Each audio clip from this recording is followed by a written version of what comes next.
wajib iga monroki masikiri purata masem paja berjamaah. Apakah seseorang wajib tinggal berzikir dan bahkan berdoa bersama imam ya setelah dia melaksanakan salat berjamaah? Ya perlu dipaham makada na iya roa kecurena makmum yang lo imange mapamula takbiratul ihram gangkanna mak berselang. Jadi ikatan antara imam dengan makmum itu mulai dari takbiratul ihram sampai salam. Setelah itu tidak ada ikatan. Setelah itu tidak ada ikatan.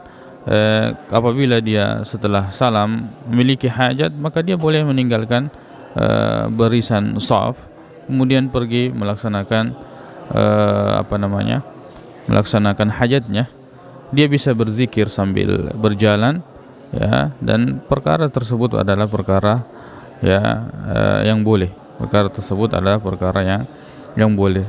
Jadi dena tama rilalena paket sempajang ya dari itu berzikir ya berjamaah atau bersama dengan imam ya, apalagi berdoa berjamaah setelah setelah salat fardu. Saya makutana makada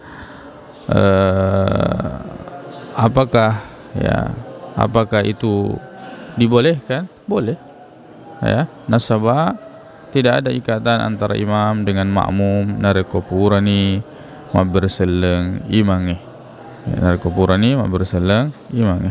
Allah taala a'la wa alam.